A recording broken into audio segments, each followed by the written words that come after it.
But the big news of the night, Michigan State. Michigan State did what they needed to do to make sure that they're going to the NCAA tournament. I think we can all agree that they're in, right? They're in? They should be in. I said that they had to at least split one of those two games against Michigan. They did that. They have wins over, in the past 2 weeks, they now have wins over number 4, number 7, number 2. That should be enough to get them in there. But I will say this, Big Ten tournament is coming up this Thursday. They go ahead and they play Maryland at 11:30 a.m., I believe. It will go a long way if they go ahead and beat Maryland, at least have a great showing in the Big Ten tournament. Right now, I think they were, with that win over Michigan, they should be in. If they lost, they might go back to being on the bubble. But, hey, they did a good job, went out there and took care of business. They should be in there. And you know what I love most about that is I don't like tie-in series in a season because it's like, all right, well then who's the better team? The winner of that game is actually going to play Michigan on Friday. So then we might have a Michigan State versus Michigan repeat. Yeah, so you're talking about the Big Ten tournament, right? So now that the lineups are out there, now that the official seating is out there, on Thursday, I love this because we get early basketball each Thursday and Friday. Like I love that. I got addicted to early football during COVID, like 3 p.m. football games, but now we get 11 a.m. basketball games, which... March is here. But Michigan State is playing at 11:30 Thursday morning against Maryland. Maryland's the 8 seed. Michigan State is the 9 seed. So that's at 11:30 on Thursday morning. And then on Friday morning, Michigan is playing the winner of that game. So they could be playing Michigan State again for a third time within a week. I love that. That's going to give this rivalry. I mean, it's already a rivalry. It just doesn't need any more, gasoline on the flames. But just to be able to see it 3 times in a span of 10 days, something like that, 2 weeks, whatever. That's 2 weeks. No, less than 7 days. It would be Thursday, Sunday, and then the next Monday. It don't get no better than that. No, I love it. Really doesn't. It's just so weird. Every time I watch this game, I'm like, all right, the first time Michigan and Michigan State played, Michigan just played awful. And then you look at yesterday's game, they played better. I'm not going to say they even played good because they couldn't get a damn. They kept giving up offensive rebounds, screwing them in that game. Right. Second chance points were through the roof. And I'm like, this team's really got to get it together because not only this Michigan State rivalry, just the entire Big Ten tournament, and then obviously the tournament with March Madness. What really killed Michigan yesterday was that bench scoring. I mean, the Spartans outscored them 41-17 on the bench, and Michigan shot the ball terribly.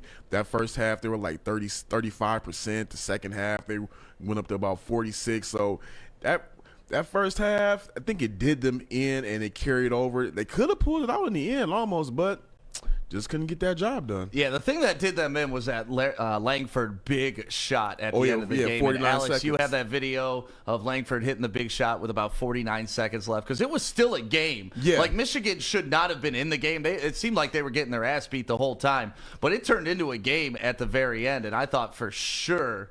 Go ahead. You just let it run. Yeah, Hunter Dickinson in those final moments, he just started coming alive, got to the line a few times. Missed that first of those last 2 times he went to the line, missed that first one, but on the second one, he went ahead and got it back, brought it within 3, but Langford only had 7 points that night, but 3 of those 7 came at the most crucial moments of the game, hit that 3, and it was pretty much just not smooth sailing, but it was pretty much a wrap from there. We always talk about how black don't crack, right, Corey? Yeah. We always talk about it? I look at Langford, I'm like, man, that cracked a long time ago because my man looks like he's 55 years old. As I said yesterday, Langford has been at Michigan State since Barack Obama's first term. Not the second one, the first one. He's giving Van Wilder a run for his money. And Langford had something to say afterwards. Him and Tom Izzo talked about that big shot. Let's hear what Langford had to say on that. Oh man, I was confident. It's just from practice, man. I practiced that shot so much by myself, and I've seen myself hit those kind of shots before, and so they kicked it to me. I can't remember who actually kicked it to me right now off the top of my head, but I felt like I was open. The whole bench was like, shoot it.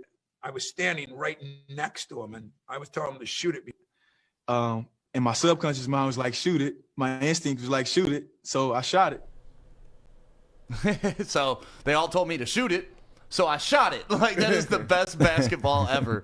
And he made the shot. I mean, and what more can you want out of your ninth-year senior, Jeremy Langford, coming in big? Ninth-year senior. I mean, he's going to be a doctor, right? That's what it's about. He's And the going thing there is, to I be a think doctor. they said he has another year of eligibility left. He's 24. I mean, but he feels like he's 44. So, hey, we'll go with it. Hey, whatever. You know, like Izzo said, if you stay here, you will get to a Final Four. He didn't promise how many years you had to stay there to get to a Final Four. He just said, stay here. You'll get to one. We also got to clap it up for Rocket because Yeah, Rocket finally. Watts out of nowhere finally shows out to play because the beginning of the season he was doing well. There was a lot of hype around him, but then all of a sudden he went quiet for so long. Right. And he came out to ball, the top scorer yesterday with 21 points, even beating Aaron Henry, who only had 18 points yesterday. So that's a big difference maker for them. Well, you know why Rocket had that game, right?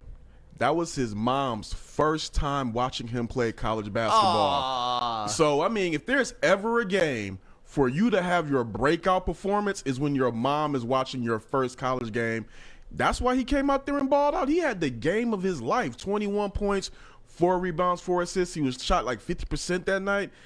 I mean, that afternoon, perfect timing. And it made Tom Izzo a little emotional yeah. after the game. We got a great video of Tom Izzo getting emotional here. Let's look at this. And you love to see this out of Tom Izzo because, he's been doing this so long. So to see it still means so much to him, like that's where you want to be as a coach. And that's the kind of guy you want to play for. Let's look at this. It's him going hard. You can see tears starting to come in his eyes. Goes down his mask here in a bit. Look at this. Like, this guy's fighting to get in the NCAA tournament for the 23rd year, and you would think he just made it for the first time ever. It's reasons why all of those people who talk about Tom Izzo on media, they would say they want to send their kids to play for Tom Izzo because he doesn't only coach them hard, he loves them hard. And it's just proof is in the pudding right there off of you seeing that video right there of how emotional he was. He was emotional with Rocket when Rocket broke down after the game of doing that performance in front of his mom. It's something we've seen with Izzo over the decades, and that right there is not too shocking. Yeah. So my question is, after that game, are you more worried about Michigan or are you more confident in State? I am more confident in State. I don't think there's anything to worry about Michigan. It was a rivalry game. When you go up again, when it's Michigan and Michigan State, as we said the past couple of days, you got to throw the record out the window. In those big rivalry games, the record doesn't matter. It's all about emotions. Before they took that L to Michigan State, they clinched the Big Ten season title. I don't think that they all of a sudden just kind of gave up and took the foot off the gas. I'm not saying that, but Tom Izzo was a legendary coach. You're going to give him a chance to game plan against the same opponent within 72 hours? I don't see him getting beat twice like that. Well, that's what he compared it to, almost like a playoff series. That's what he was saying. And this is what Tom Izzo has traditionally done throughout his whole NCAA career. Like, first round of the NCAA tournament, Izzo's good.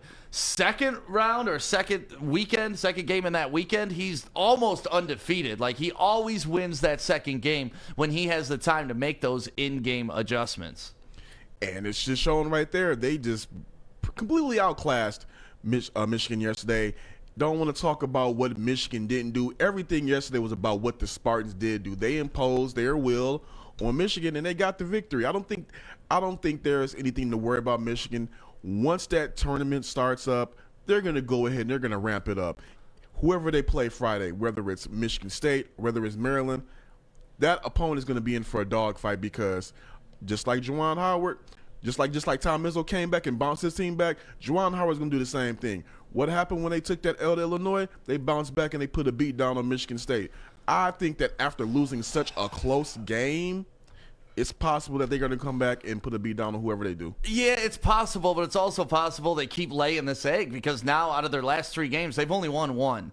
One of them was an absolute blowout loss, and the other one was an absolute tough loss against your in-state rival. I don't know. They're not going into the Big Ten tournament with the momentum that they should be going in as the number 2 overall team in the country. I mean, as little as, Friday, we were talking about them, or I was talking about them rivaling the Fab Five if they won a national championship. After these last 3 games, it's tough for me to make that argument anymore. I think it's a little bit overreaction. I think that when you're looking at Illinois and just how good they are, you got to give them respect for how they beat Michigan. No shame in losing to the number 4 seed at that time. Yep. No shame in losing to them that way. It happens. Michigan's and then yesterday's game, Eli Brooks is one of their. I don't want to say that he's their best player, but he's a good defender. Him going down with that injury, that definitely impacted the game. That might have thrown their psyche off a little bit. And he's a senior. To see him, how hard he plays, and to see him in a walking boot, it might have had some kind of effect on him. And they were just kind of thrown out of whack. I believe that Juwan Howard is going to have them regroup and be prepared. I'm not worried about Michigan at all.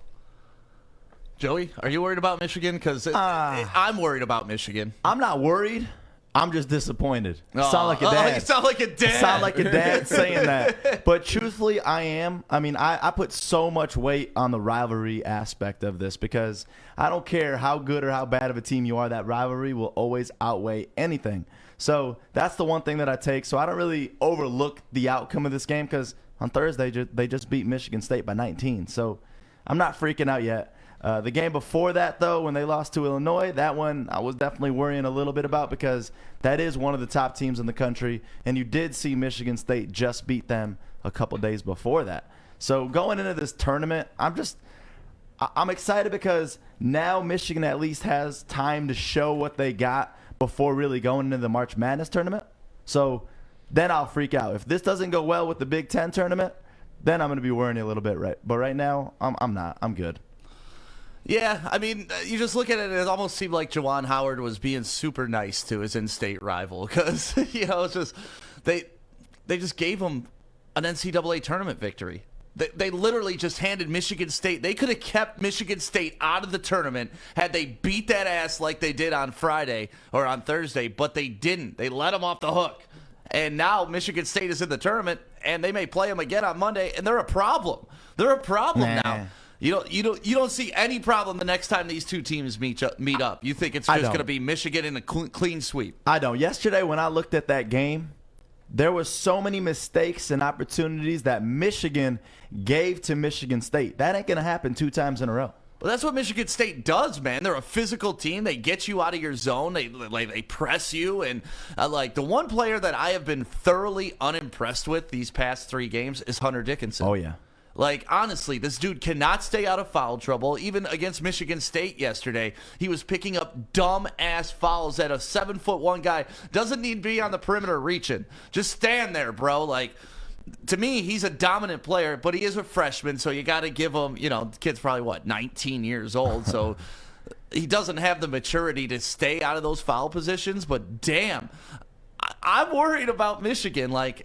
A week ago, we were talking about them being one of the greatest Michigan teams ever to come through. 1 loss in the regular season, carrying that over to the Big Ten tournament, becoming Big Ten champs, going to the national championship, and now it's okay, I could see that happening, but I can also see Illinois beating them. I can now see Michigan State beating them. I could see Iowa beating them. They got some problems at Michigan right now, and this is not the time to be trending down. What's your biggest concerns with them? I want to start with that. My biggest concern is lack of intensity. Yeah. I mean, and maybe it's, okay, we're going into the tournament. We locked up the Big Ten championship, and it was beautiful to win it on your home court and all that. But then you come out and lay an egg the very, next game to the team you just beat by almost 30. It just doesn't make sense to me how inconsistent they've been over the past week. That's one thing that I could agree with because when you look at this season, there hasn't been many back-to-back games like they've been playing these last couple of days. And what's March Madness? It's a whole bunch of games back-to-back. So it's they're not going to have these long breaks that they've had these last couple of weeks because look at how they've played in the last week or 2. They've had a lot of big losses. So that is something where I could agree with you because they got to figure it out. The intensity's got to be there, and especially when you're a number 2 team in the country, you can't give up what they've been giving up. You're being attacked, man. You're being hunted Yes. every single game. Like, you got to act like your life's on the line. And I feel like over the past 3 games, it's been like, all we needed to win was 1 to lock up the Big Ten. We got the 1. We're okay. We're going to see what they're really made of when this tournament starts, this Big Ten tournament. I think that the season is done. I don't think that there's going to be any kind of carryover effect. I believe that this is going to be a new chapter, a new life, and this is it. We're just going to see. Let's see what happens. What Michigan team comes out Friday. I believe that will be the team that everybody sees for the rest of the Big Ten tournament and the NCAA tournament. They know that they have to come out there and make a statement. They have to come out there and punch whoever it is in the mouth. If it's Maryland, they got to punch them in the mouth. If it's Michigan State, they're probably going to punch them in the mouth twice as hard for dropping that one at Chrysler, not at Chrysler Center, but at Breslin Center. So let's just see what happens this Friday. I'm not that worried, but if Michigan does not have a good showing in the Big Ten tournament, if they show that there is some weakness in that armor, then it's time to start hitting the panic button. Let's see what happens this Friday before we hit the panic button. Yeah, well, we're going to find out. The Big Ten tournament is here.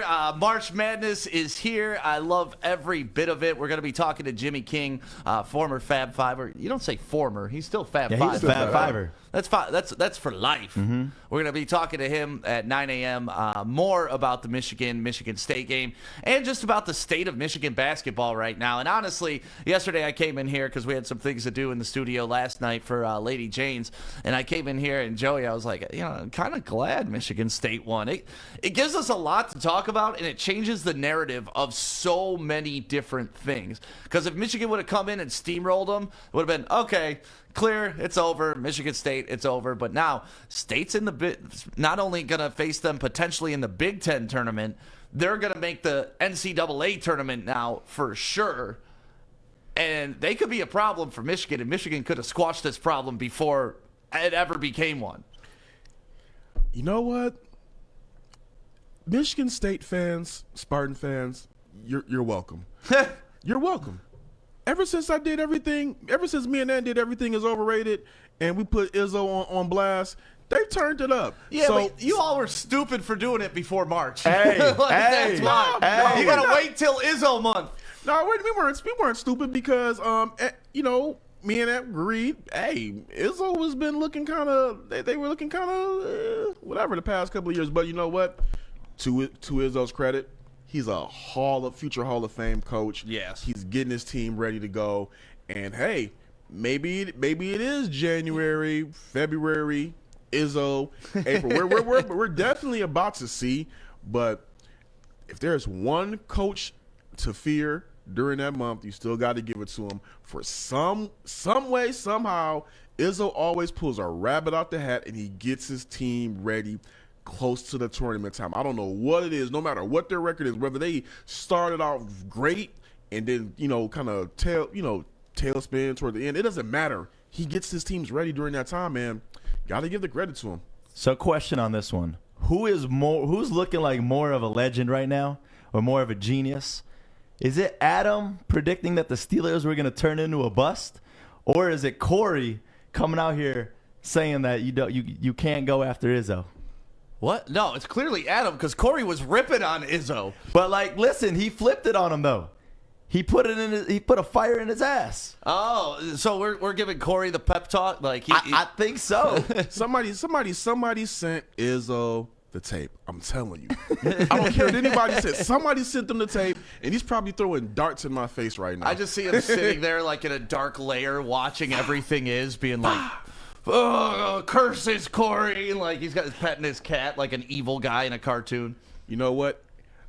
It probably did not happen, but if he says, let's just say, for instance, he said, you know what, that damn everything is everything is overrated episode pissed me off, and that's why we're here right now, I think I would probably walk to Breslin with a smile on my face. Honestly, you're probably one of the only people that were ripping on him. I feel like Izzo's the kind of guy that everybody's just stroking because of the achievements he has had with that program. No, honestly, like I was asking the question, is Izzo done too? Because his coaching style is, let's just say, it's outdated. You know, the Bobby Knight way of throwing chairs, getting in kids' asses, and like being the tough guy dad is kind of out the window at this point. Like the Juwan Howards, I'm going to dance with you on the court, I'm going to pick you up, I'm going to carry you off the court, guys. That's what's in style now. So I was kind of worried about the Tom Izzo style, and what Tom Izzo needs to do is continuously win to prove that style still works, and that's what he's done.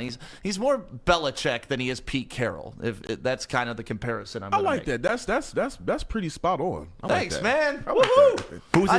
Who's his Tom Brady though? Is it Langford? Because he doesn't seem to leave his side. It is Langford, yes. And you know what? The tournament is almost here, and our perfect bracket payoff is almost here, too. After Selection Sunday comes out and the brackets are available, you can go fill out your perfect bracket at woodwardsports.com for your chance at $500,000 to pay off your mortgage from my man David Hall at Hall Financial. And this is so awesome. Like, if you don't get the perfect bracket, we at least want you to try for that. But if you don't get that and you get 3 wrong and you still get 60 games right, you're going to get 10 G's. And if you don't get that, but you beat everybody else and come in first, we're going to hook you up with a flat screen plus a PS5. And if you come in second, we got a Shinola watch. And if you come in third, we got another flat screen for you. And if you come in dead last, we got a toilet for you, because that is the toilet bowl. That honestly is the one that I'm looking forward to most. And another one on there too is pizza for life. Yes. Pizza for a year, my bad. Pizza for a full year. And that's happiness for life right there. Pizza for a year from Papa Romano's, which is an amazing prize. So we have tons of prizes to give away, but obviously you want that perfect bracket so you can win $500,000 to pay off your house, or do whatever you want with it, but mostly pay off your house from Hall Financial. We're going to take a quick break. When we come back, it is almost time for Joey's News.